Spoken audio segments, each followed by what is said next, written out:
তো ফাইনালি আমরা চলে এসেছি গ্রাউন্ডে, আর আমাকে এখানে বরমশাই ছেড়ে গেছে। আর এই যে তুন্না ছেলেকে নিয়ে এসছে, মানে এটা হচ্ছে পিহুর মা। আর এইদিকে দেখো খুব সুন্দর করে গ্রাউন্ডটাকে সাজানো হয়েছে, আর বাচ্চাদেরকেও সব লাইন লাইন করে দাঁড় করিয়ে দিয়েছে। এলকেজি, ইউকেজি আর নার্সারি সবাই লাইন লাইন করে দাঁড়িয়ে গেছে খুব সুন্দরভাবে।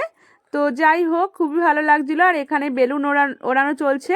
তবে স্কুলের নামটা লিখে দিয়েছিল, স্কুলের নামটা ভারী হওয়ার জন্য উঠছিল না, যেহেতু বেলুন কম ছিল। তারপর ওটাকে খুলে দিয়েই নর্মালি বেলুনগুলোকে উড়িয়ে দিল। তো ভীষণ ভালো লাগছিল, তবে আর কটা বেলুন হলে আরও একটু ভালো লাগতো। আর এদিকে দেখো বাচ্চাদের পিটি স্টার্ট হয়ে গেছে। खाली ढोल से ही अपना सब कर ले। इधर ही है, इसी रो में था फ्रंट सामने देखो कि चाप बेस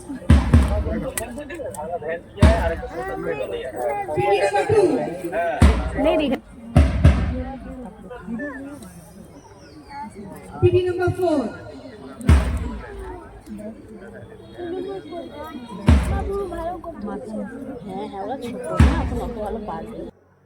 তারপরে শুরু হয়ে গেল নাচ। চাকদে চাকদে ইন্ডিয়া গানের নাচ হলো। সব বাচ্চারা কিন্তু ভীষণ সুন্দর নাচ করেছে, আর পিটিটাও কিন্তু খুব সুন্দর করেছে। খুব ভালো লাগছিল দেখতে যে সব বাচ্চারা একই রকমভাবে করছে। ভীষণ ভালো প্র্যাকটিস করিয়েছে ম্যামেরা। তো যাই হোক, খুব সুন্দর লাগছিল এখানে।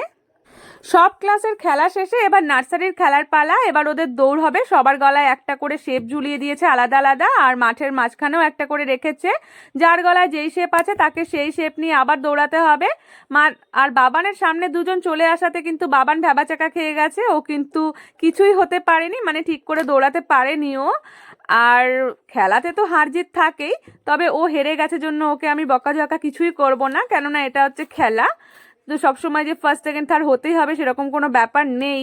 খেলা তো শেষ হয়ে গেছে, এবার আমরা নিয়ে নেব মিষ্টির প্যাকেট। এখানে সবাইকেই মিষ্টির প্যাকেট দেওয়া হচ্ছিল, তবে তার আগে আমরা কিছু ফটো তুলে নেব এখানে।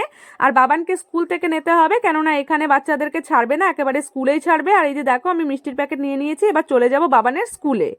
বাবানের তো একদমই ভিডিও করা হয়নি, তাই বাবানের একটা ফটো শেয়ার করলাম। কেমন লাগলো জানিও। টাটা।